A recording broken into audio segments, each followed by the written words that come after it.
came out of this is actually a kind of stream of thinking and reflection and little workshops that we meet regularly. And based on your suggestion, we moved away from me speaking for an hour and having a plenary conversation to having us meet in the workout rooms, breakout rooms, and then get you to know each other better, and see where it takes us. So today we are moving to the next network IQ skill, that is influence. And before I share my short presentation and just set the stage, why don't we make a round of table and present ourselves? And I see that Emil has shared the LinkedIn profile. You're very welcome to share and to connect. This is about making networks and then learning to know each other. So absolutely do it. So who would like to start with a very brief introduction? As always, a name, where you are, so that we're digital, but we're also anchored somewhere. I am in Barcelona, and maybe Evelina, you will take the first. So not really. Okay, Evelina is on duty. she's managing the people coming in. So my name is Darya Tataj, for those whom I see for the first time. It's wonderful. And I'm a weird bird. I'm a person who has one head of a researcher and another head of an entrepreneur. And my passion was always to bring impact through my research, through my work. I thought that writing papers is important and creating new knowledge, but I really cared about having something, creating something that will change the way people think, the way people can empower themselves. For a number of years, I was teaching leadership, change management, and then innovation entrepreneurship. And the whole network intelligence model has been developed based on this research, but also on very various experiences I had in business and in government. So this is about me. And just a quick round of table, the name, the place, and then what you want us to know about you. Hello, good afternoon. Speaking in Spanish habits, so just to introduce myself, my name is Emil. I'm the origin like Darya from Poland, but living in Madrid. My present occupation is innovation broker. Some people tell me that I invented that, but not true, because I'm working in European projects where different organization is going to form the consortia. That's why I'm formed the consortia, connecting the people in one team. That's why I think that innovation broker has good, let's say, definition. Thank you.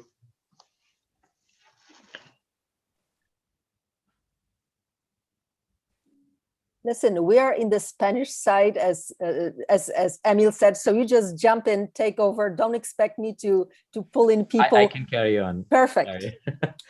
So hi, I am a regular at this kind of at Darya's webinars. Basically, I'm Saurabh.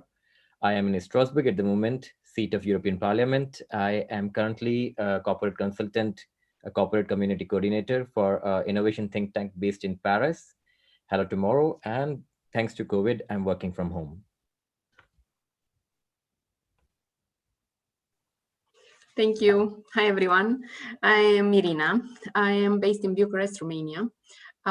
This is my second time to your webinars, Darya, so thank you. I am employer branding and communication for a retail company in Romania, but it's part of a larger group. And I am working on different areas that are related to HR, marketing, and communication. And I combine all of them. Thank you. Hello, my name is Michał Hamasiewicz, and I am based in Warsaw. I'm also Polish. But I'm working for the Catalan government, which is, I'm the director of the Office of Catalan Trade and Investment. This is the public agency that works to connect with Catalan region companies and R&D centers. And we also try to attract foreign investment to Barcelona and Catalonia. Basically, we are helping Polish and also Czech and Slovak companies to find business and scientific partners in Catalonia. We also search for partners to European projects to make consortiums. And we are also very frequently asked to find providers of technologies in Catalonia. So in any issue that I could be helpful related to Catalonia, please contact me. Thank you.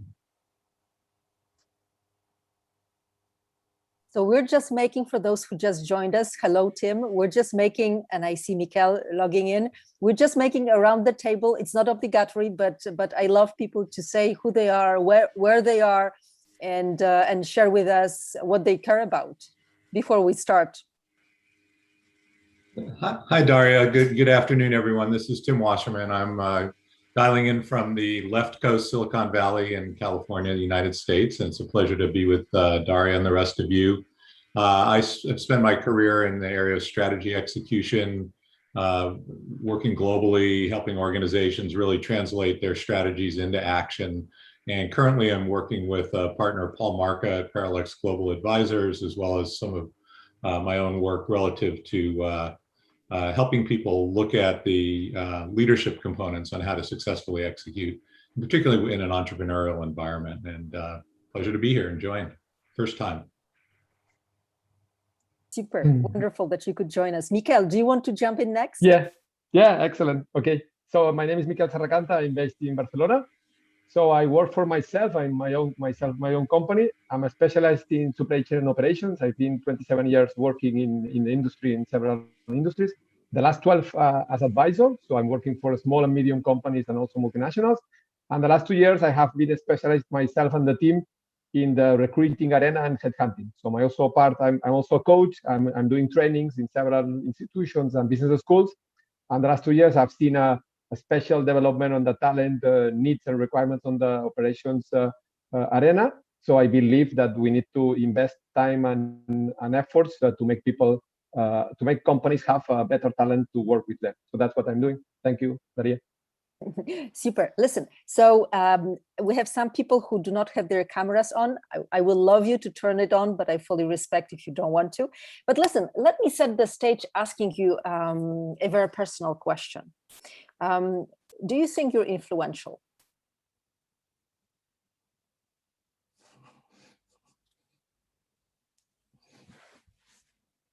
Hard question, Darya. I don't think so.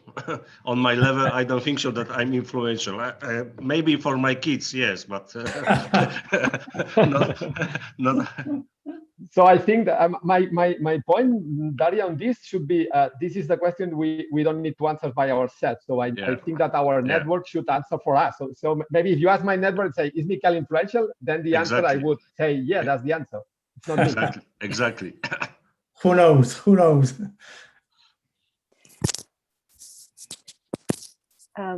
But wait a second. I mean, so I don't buy it in, because if you don't know what power you have, how can you be strategic in using this power?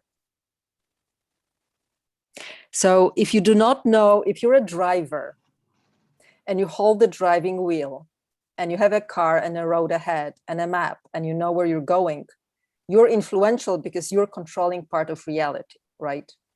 But here you are in the world of networks, and you have the tool in your hand because you have the phone, you have the email, you have social media. You can go out to the street and talk to people. Everyone is very open to talk today. So you have all the tools you can of a leader, because really, influence is about ability to influence the world around. So whether you have a formal position or informal, but being in a driver's seat, you are a leader, and it's up to you to what extent you're influential. So I'm asking the question again, and I do not take the answer, Mikel, that someone else knows better than you do, because if they know better, surely they can maneuver and manipulate you, but I cannot believe that you can influence them. So people who you're connected with in a network. So my question to you, we restart, and I start again a question, but I'm asking it in a different way now. who in your network is the most influential person to whom you're connected?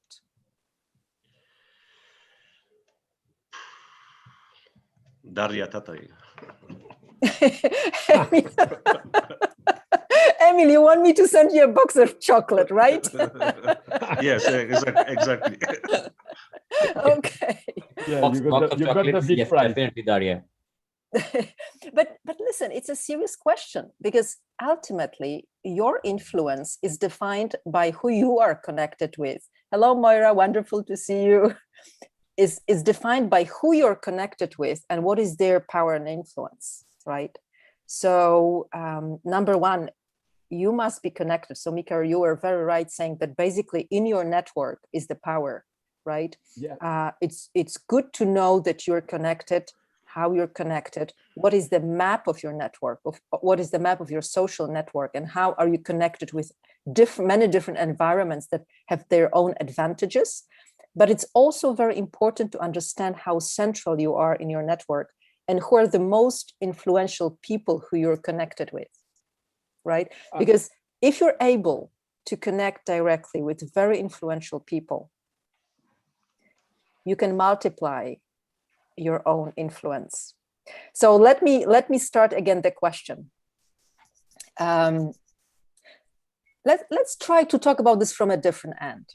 Let's try to think over the last year, think about an event, something when there was a situation where you did not expect someone whom you know achieve something extraordinary, something that really surprised you, that this person outperformed, out-innovated, outgrown, the standard level of performance, innovation, growth.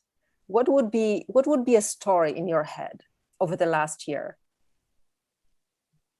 So not to answer directly your question, Darya, but I think this is my opinion. I think the influence we have also depends on the audience.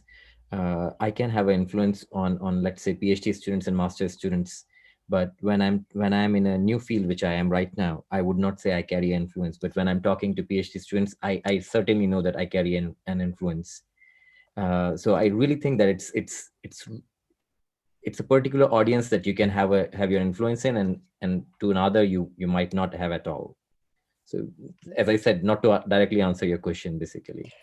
Can you explain why you have influence when you talk to PhD students and you don't in your current corporate job? No, I mean, I'm building it right now in my current corporate job. Let's just put it this way. But for PhD or for science, where I come from, first I have, let's say, 13 to 14 years of experience. I have knowledge that is, let's say, hard to assimilate for anybody in 1 or 2 years. So I have the experience. I have moved across 5 countries. So when I know what people are talking about, I can connect to them. I can answer them easily, and I mean, at times, most importantly, that I can answer them easily. So connecting and answering them easily. Whereas where I am currently, it's, let's say I entered the field 2.5 years back, and for me, I'm still at a very naive stage here. I'm still learning, and I'm still building what I would call an influence. Mm-hmm. So you're saying, Saurabh, that in your case, the influence is really first having a certain level of knowledge, as simple as this, a certain level of expertise in the field. So to have influence, you really need to understand the language, the concepts, the agenda, the processes, right? But you're also saying that you need to have a rapport. You need to be related in some way, this relatedness aspect, to people in this field who are already established experts or opinion leaders, right? Yeah, for sure. I mean, you need to have your network, your charisma, that's for sure. But I mean, the reason I pulled in the knowledge part is because I think that's without it, it's very hard to be influential, at least in the fields that I am in. I mean, I'm not talking about TikTok users or influencers in social media, but the kind of influence I would like to have, let's say in a few years, is not that kind of influence. It's more more what I had for PhD students or in science stream. This is why, I mean, of course you need your charisma, of course you need your network, of course you need to connect to, if you can connect to people who are a lot better than you, you can already say that, okay, you are having certain kind of influence, who are at a lot higher position than you are. And this is how you learn. I mean, for me, at least, I try my best to always go to people who know a lot more than me. I'm the least qualified person in the room. And this is my best way. This is my way to learn. So you're also saying that to become influential, you really need to surround yourself with people who are more influential than you are in a field. For very sure. Good strategy, very good strategy. But listen, I have one story that I wanted to share with you about influence that just blew my mind off within the last days. But maybe someone wants first to share a story of an event that was a demonstration of influence, an amazing influence in the world of networks in the last year. Something that was totally surprising to you, how power works and how and what are the implications of being connected to networks, having the power to communicate through the networks. I don't know of any person, but I would say EIT. You would say? EIT. EIT? Yeah, every time I look at it, the network, it's building, the things that are coming out of it. It's madness, it's craziness, the innovation that it's propelling, basically. And I'm connected to 2 or 3 of EIT KICs, basically EIT Health, EIT Manufacturing. And it's really madness. And I really think that what they are doing is building these huge networks. If you're talking about something that is out of the blue and suddenly propels network, suddenly propels innovation. And for me, EIT is one of the best examples as an institution. Wow. Do you know that I was part of the core team setting up the concept and the structure? Why do you think I'm here? Okay. No, because not often people know about the EIT, and this is why I'm kind of surprised that you're seeing the value of what a network can do at a systems level. But listen, I want to tell you a story that it's an article I read in the Business Insider. It's basically, there's a guy on Twitter called Joe. Joe has maybe 4,000 followers, so he's using Twitter a lot, but could not tell what he's doing. He's based somewhere in the UK. And then one of his tweets, got 160,000 likes and, sparkled maybe 15,000 retweets and over 7,000 comments. And then when you look at other tweets, there are kind of 5 fans of his, some conversations and so on. So there was something very special. And basically what Joe writes on this tweet, he says, hey, I love my mom. This is what I love my mom for. And there is a letter written with some typos and we learned from this letter that the author is Julie. And she's a cleaning lady, and she writes, "Hi, ladies," she writes to her team, "This is my last clean at the HSBC, a bank." And then she addresses her manager and says, "I'm quitting because you dressed me down in front of other people in the office." And I was thinking, wow, what an amazing multi-layer, moment to think about influence in the power of networks. Because listen what has happened. In many organizations, there is a lot of different moments how managers behave and how we behave to others, to our colleagues and teams, right? So there's a lot of instances where we regret later or that we witness and we really disagree but don't stand up. There are many moments where we believe we should stand up but don't have a force to do it, don't feel in a position to stand up. But here it is, this lady. So she writes to her, other women in the cleaning team. And I was thinking that networks, unlike people usually think, it's not about those crowds out there, those millions of people to whom you can possibly connect. Your network, your core network, are really the people you're spending most of your time with. right? Because the strength of the tie is as important, or maybe much more important, than the number of ties and the spread of your network and the reach of your network. And I was thinking that her behavior, the fact that she was very assertive, proud, and stood up, probably had a huge effect on her closest network, because it means that they kind of felt empowered by her, saying that in the future, if someone behaves like this to me in public, a manager, I can stand up. And I bet that this information got throughout the corporate whispers, corridors, and so on. And there were many people who said, hey, if this person stood up like this, I can do the same. And there's nothing extraordinary about this, because these incidents happen in many organizations. But what is absolutely amazing for us when we think about network intelligence from a perspective of a manager or a leader, an innovator, an entrepreneur, someone who wants to be in charge, someone who wants to be in some kind of control over this interconnected virtual world of networks, we should keep in mind that influence foremost shows itself by how we stand up for our own rights, for our own dignity. And then what does it mean for our closest team? And and there are many incidents when one person is brave up and stands up. But imagine what happened when her son, the following day, posted the letter on Twitter and it got viral. Right? This is a totally different level of influence, because the intrinsic structure of networks actually allows any tweet, possibly, theoretically, to go viral.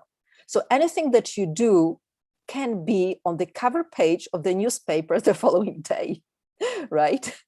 And this will surely have a very strong implications for the corporate culture, but also for the level of engagement of the employees, for the future, for the attractiveness of the institution to the future employees and to the clients, because they will keep this in mind, that something like this happened. And and in this letter, Julie says, in the world that you can be anything, be kind.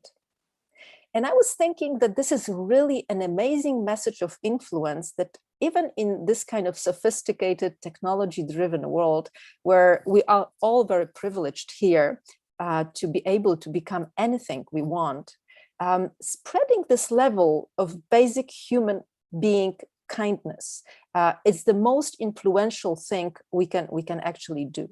So I wanted to start with this anecdote because it puts us on a very different layers of network intelligence. Any comments while I'm putting on this slide? What do you think about the anecdote?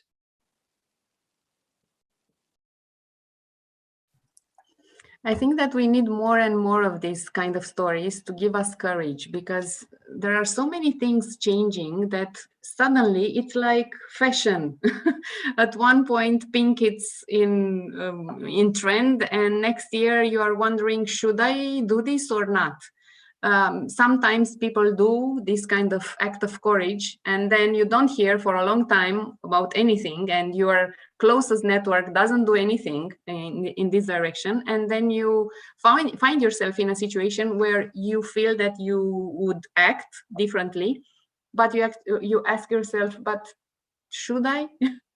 Because if it's closer to some of these stories that are happening, or you hear about them, it's closer to you and you feel empowered to take action. If not, you feel that you are alone in this, you feel that you are on the other side, and you're asking yourself whether you should do it or not. Mm-hmm. And I think more and more stories can be really helpful. So really, Irina, you're saying that what Joe did was the right thing. Yes. Because he actually took an authentic act of dignity, right, and courage, and then just show it off to the world. And there were many people who picked it up, and they surely felt empowered. Mm-hmm. Yes. Thank you for this. Any other reflections? Actually, I was thinking, I have something to add about this. 1 second. I was thinking about trust, because if you want to have influence, you need to build trust. And from the neuropsychology point of view, you have 3 points that you need to tick. You need to have positive relationships, good judgment or expertise in the area that you are talking about, and you need to have consistency. What you say should be what you do. And usually the last one, it's not so clear. But the tricky thing is that if you have positive relationships, the other two can be really low in percentage. So the highest in weight in building trust with others, it's actually positive relationships, which are not so difficult for us to build. Thank you. Michał?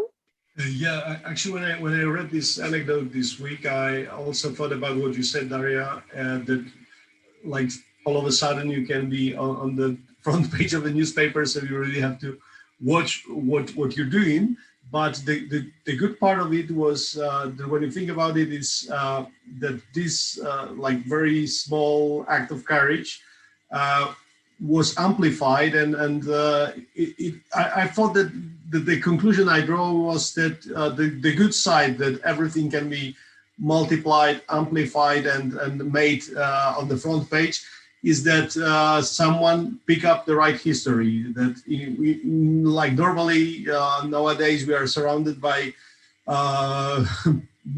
famous people that don't really do this type of thing. So I was really glad that someone chose this story that was really well. I mean, it was a really good example that a small act of courage can be something that no one expected it to be to have this impact, and it had. So it's a positive part of it. Absolutely. But let's look. Hello, Jeb. Nice to see you. But let's see what I find fascinating is that Joe suddenly became an absolute influencer, and in the world of networks there is this element that for Julie, her son, was the real influencer, but in other contexts he probably would not be. Yeah. But if you have an agenda, if you have a purpose, if you're advocating something, it's the power that you have to influence people around you is absolutely enormous. Let's do like this. I wanted to share with you a diagram. I've been thinking about the management models, because how would you then explain to the managers in an organization that they cannot just think that because someone is reporting to them and somebody is lower in the hierarchy they can do whatever they want. I mean, it's just not possible. How would you explain to a manager that the world is not longer two-dimensional? So let me just share a presentation, and then maybe we can have a short discussion. So I'm jumping straight to the slide I wanted to share with you. And I just want to make sure that you see my slide. We do. Okay, perfect. So in the traditional management science, and this is one of my favorite simple metrics, is basically that managers and a leader and an innovator and an entrepreneur, okay, we're all managers. So we all have a project and we're all there to get certain things done in certain time with certain people. So the traditional matrix was really two-dimensional, right? The concern for people and the concern for results. And this kind of thinking was designed for organizations that had very clear hierarchies, reporting lines, and were in a way focused on the shareholder value. So the whole thing was about optimization of cost structure, maximization of return on investment for the shareholders. And basically this implies a kind of win-lose strategy, because either you're more on people or more on results. And basically Blake and Mouton says that if you're on both, you really have a deep trouble because you're totally overstretched, right? Now, do you see my slide? Has something changed? Perfect. Do you see, does the title says 3D management model? Yes, it does. Perfect. So I was thinking how to explain to managers that this world is much more complicated, and I came up with this diagram, and I would love to get your feedback. So basically, first I thought that we need to rethink what is this results, and I was and I was sure that speaking only about KPIs, about quarterly profits, about something that is extremely tangible to measure, and you measure it only because it's measurable, not because it's relevant, it's ultimately how you frame the way people think about the world. And I thought, why not change it for a purpose? Something that is broader, maybe more fluffy, much more difficult to explain and much more difficult to get aligned in a team on a purpose. So this was kind of one shift. And the second one was about this people aspect. So who are the people, right? And basically, in the Blake and Mouton model, the people were your team, right? You were a manager, so either you were pushing them and exercising your coercive power to push for the results at the expense of their well-being or their sense of belonging, their sense of identity. So I thought, let's be very specific. If we speak here about a team, let's say that this is our concern for the people that we work with. And that today the team is not really the team as it used to be, that there is this concept of expanded, extended, distributed team, where you actually can engage into collaborating all different sorts of people. In our case with Evelina, we are really good at engaging our clients to be our R&I department.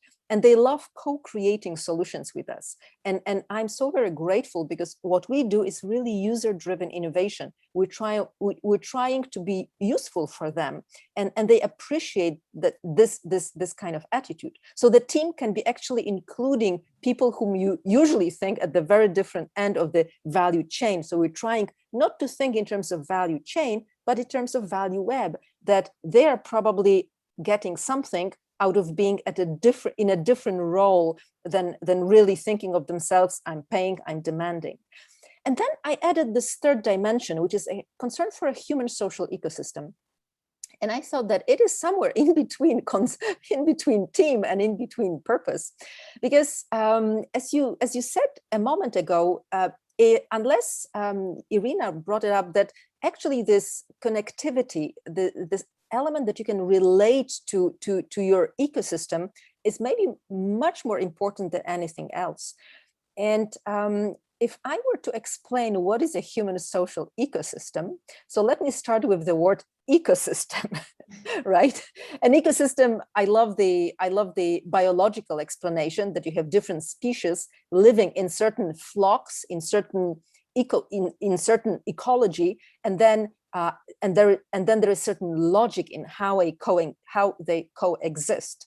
There is certain balance. Now, the social ecosystem, I would say it's much more predatory than this, because we're not thinking of a well-being of us as general at large. We're rather focused on thinking on our own interest, and then maybe on the interest of people next to us. But then when we think about the bigger picture, do we really care? But there is a group of people who want to do things differently, who do not want to do business as usual. And if only these people with ideas, people who have access to some kind of technology that may change life of many people and get them rich as well, or maybe people who just want to address the issues of millions of people who are underprivileged, and they just need a little bit of resources to do the impact they care for. If only they had the human social ecosystem. And when we look at the story I shared before, so what actually Julie had, she had a human social ecosystem, and this was amplified by technology. Now, this was totally by chance what has happened, but for us as managers, leaders, innovators, we can engineer this. We can definitely have a strategy that will approximate us to this solution. So I was thinking, what would be this force that actually allows us to bring together those three dimensions, the concern for something meaningful, something that is important for us, for people we work with, and for many people out there, a concern for bringing a team of collaborators to advance our project, and then to create and strengthen this social ties, this weak ties across the globe. And this is how this concept of network intelligence I was trying to develop it, and then it just stayed alone in this matrix. And I was thinking that really, if I were to explain that if only now there were people in this ecosystem who are able to use what Julie has done, what Joe has done, and turn it into something sustainable, something that would have a long-lasting impact beyond just one tweet which went viral, right? Because this could trigger a lot of good elements if only people had a capacity to utilize this networking in a synergistic way within the bank, the organization, and then bringing in and spreading to other elements of the system. So this is what I was kind of thinking about, how to explain the network intelligence and the power. And then, and this will be my last slide, you know, the map of the 7 skills. We've been working on the network IQ skills, trying to understand, you know, what are the competencies people need so that they can harness the power and the power of networks. And basically when I think about networks is, you know, if you have the social human social ecosystem around you, you can you get a sense of identity. So Julie had surely a very strong sense of identity with her team. She felt proud to be part of the team, but you also get a reputation. So the manager got certain reputation because of this human social ecosystem. Will be probably hard for the manager to change the reputation, and it will travel with this person to the next jobs. But then those networks also provided all sort of support. I think that Julie will be kind of easy to get another job, most likely. And then maybe this will be used by Julie's colleagues within the organization to connect to the powerful people inside organization and change certain policies, procedures, to simply make this place a nicer place to work, a more inclusive place to work. So in a nutshell, we structure those competences into 4 aspects. One is a network strategy. You mentioned before that you may have a good network in the scientific area, but if you want to move to a different world, your network is actually not fit for your purpose. So it's good to understand, to be able to express your purpose in a language that is relevant for other people who care for the same, and then map your ecosystem, understand who are the right people, and start and simply have the mind map, the roadmap of what is your network thinking power map. Then the next 3 skills, e-networking, engagement, and empowerment, is really about building a critical mass of this ecosystem. Sometimes people ask me, you know, I don't think the size of my network matters. I think it's really the quality.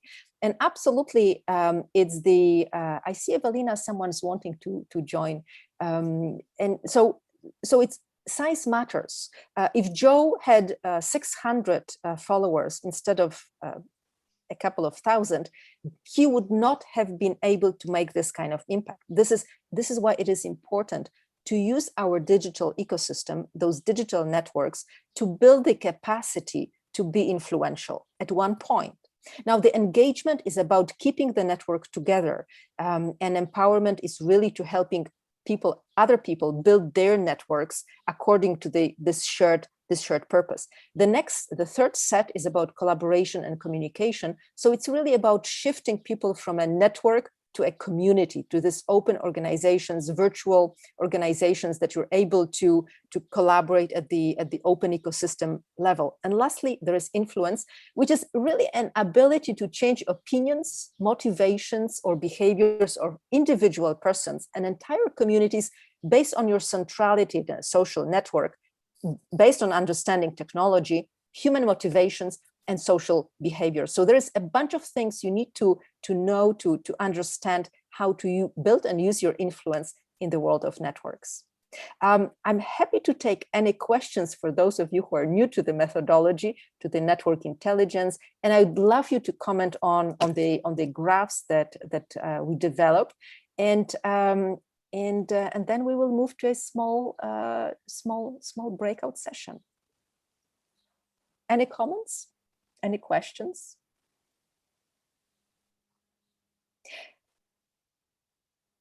Tim, maybe I can ask you, you have such an enormous experience with helping organizations around the world as the Chief Learning Officer. Maybe you would like to comment on this issue of influence in the world where organizations, even if they think that they are structured as hierarchies, they are not really hierarchies. They are networked organizations connected with the broader ecosystem through ways that they do not control. And you know, how do you see organizations think differently about what is management, what is leadership, and helping those people who are privileged to be anything they want, to be kind managers and kind leaders? Well, thank you, Darya. And there's so much that you shared and others on this call. I think the way I think about this, particularly, you know, in the current environment we all work in, is the very nature of work has changed, you know, as most of us on this call have experienced from, as you mentioned at the outset, and several of my colleagues on this call, from hierarchical work-based structure. I know from the area that I work in, the traditional kind of project management approach, you can plan things. The planning cycle is more extended.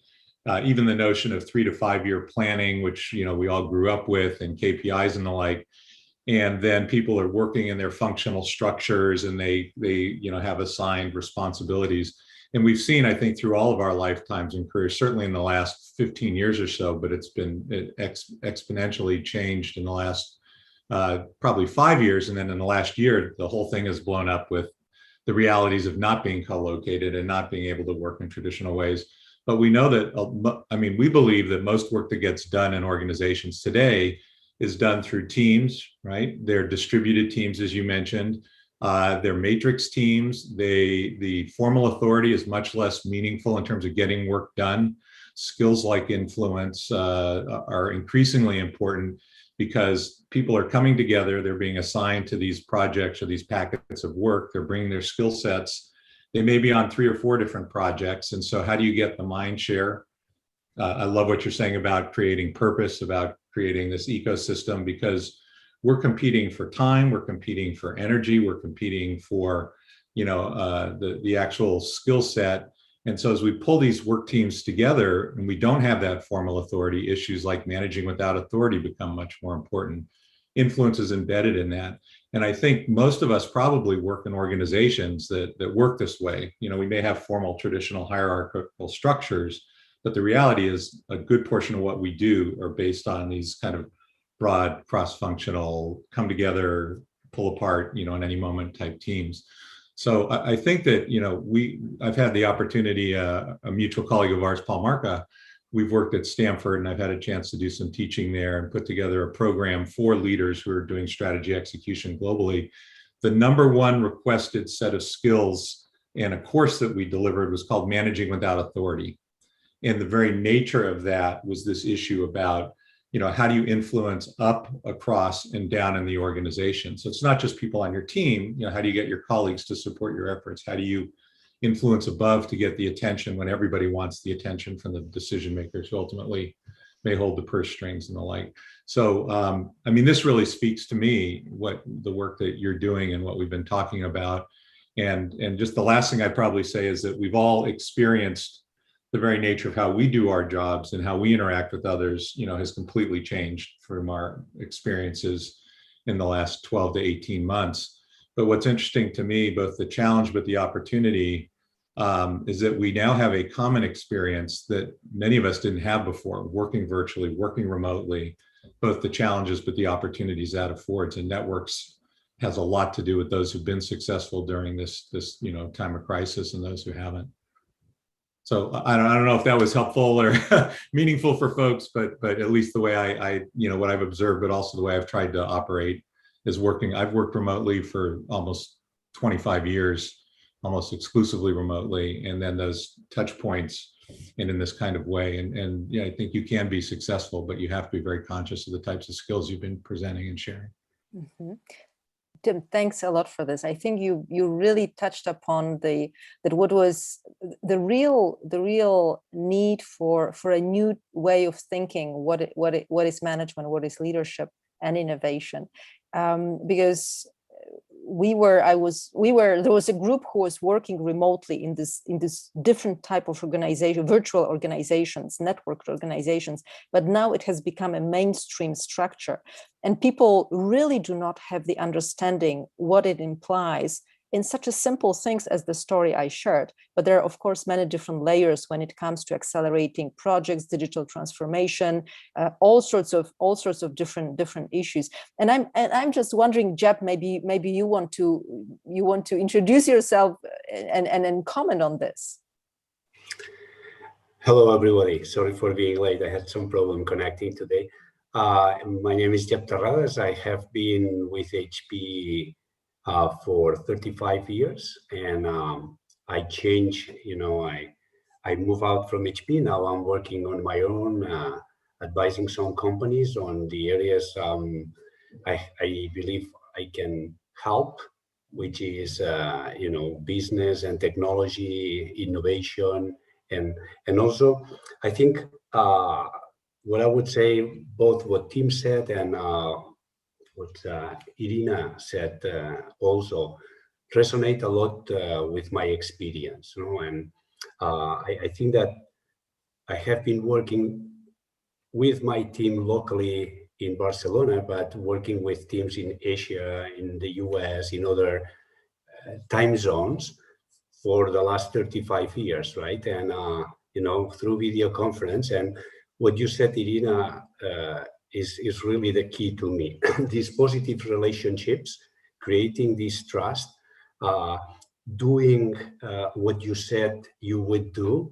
responding, being on top, and then this is a very important piece. The other important piece that I believe has helped me to build these relationships and be influential, I would say, has been, as a leader, to show the team what are we doing, what's the objective, what's the vision, which probably links with what you said, Darya, about the purpose, no? And then going through this process with the whole team. And these are two things that I can share from my experience. And the way sometimes I illustrate this is in our role, we were like shepherds. You try to get your sheep to move one place to the other, but you never touch them, no? And to me, what that means is that you share the vision, you help them, but you let your team to really express their creativity. You give direction, but you don't say what to do, but what do we want to achieve, right? These type of things help a lot to create this, to be linked with a purpose and to create this team effort, and also what you were saying, the human social ecosystem. Mm-hmm.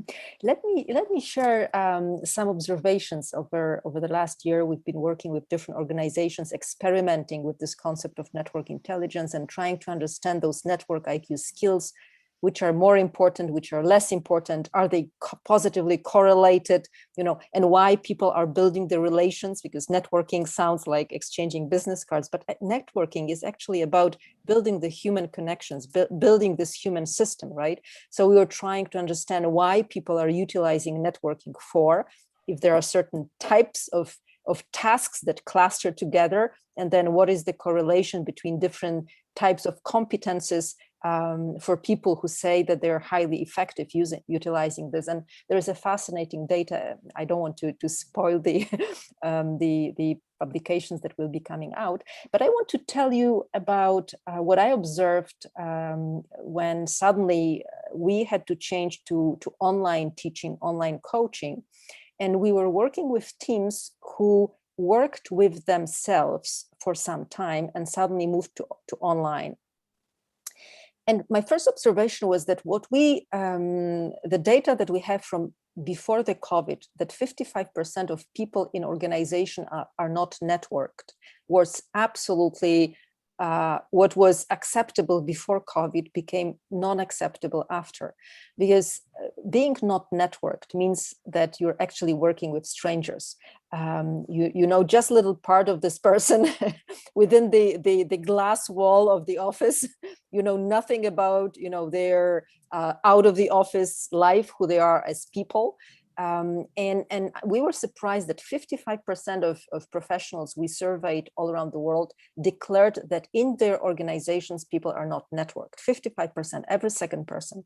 And when it goes with the performance innovation and growth, when you're working face to face, because serendipity happens, you just happen to talk to someone. So people happen to know, and then people happen to discuss, and this is all natural. Suddenly, when everyone is, just a little rectangular 4x2, things are not that obvious. And if you do not have this underlying ecosystem, the human social ecosystem that brings you together, you're imploding. Your productivity as a team is imploding. Your level of innovativeness is gone. And the way we were trying to experiment how to do it is by building on the sense of purpose, but not on a sense of purpose of our team. This came next, but really on a sense of purpose of individual. And sometimes a sense of a purpose for an individual may be quite fundamental and surprisingly simple. As for the Julie, her sense of purpose was really doing her job well and be respected for what she's doing. I mean, she didn't have any other ambition, but this was so legitimate. Just we don't think about this, that this is someone's purpose. And especially for managers, they need to become so much more sensitive to understanding this human behind the digital screen, and working on understanding what are our individual purpose. People were surprised because they discovered unexpected levels of connectivity, which built intimacy between them and built the foundation for future, going through difficulties or going through ambiguities together, stronger. But also it kind of helped them grow as persons. It helped them change the way they were able to influence each other. And then it created the ground for discussing the purpose at a team level and at an organization level. And it turned out that the very discussion of the understanding what is what is important for me, what success means for me, why am I working like this, and what is important for people I'm most connected with, it somehow created a repercussions for many different levels. And it was fascinating for me to see this process and then to look at the data, how actually people mindset changes, how more able they become to work across silos. So the skill of influence, sometimes in the world of networks, what we should remember is that any single event, week at the periphery of the network, surely the cleaning lady was far away from the boardroom of the bank and the management committee of the bank. A weak event had a repercussions that corporate budget communication to get a tweet, being retweeted 15,000 times with over almost 160,000 likes. It's enormous. And the weak event somewhere at the periphery created absolutely a storm in terms of the global system, the global reputation, and I want you to remember this, that influence in the world of networks, it's about ability to change the way people think and they relate to each other and behave, and then anything that we just need to remember is that we are privileged, and in the world where we can be anything, let's just be kind. This is all what I have prepared for today. I was thinking of going into the breakout room, but I thought then, we're a small group today. Why don't we stay together? And I want to give the voice to Evelina, because she was too busy in the beginning to intervene. So Evelina, why don't you close the meeting? Wow, this is unexpected. Well, thank you to all in the of world you. of networks, nothing is very much expected, okay? Anything can happen. Well, I will use the opportunity to invite you for the next session we will have in June. This is not the last webinar as we were previously thinking. So on June 16th, we will meet again and we will speak about network strategy. Maybe we will change a little bit the workout. We'll see. We don't have it clear, but something will be different for sure.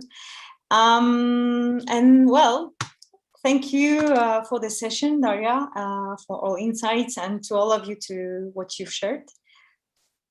What else can I say? Hope to see you again. Thank you. Questions, Thank any you. comments? Yeah, do you have any If you would questions? like to stay longer, I'm very happy to hang out. I will just finish the record.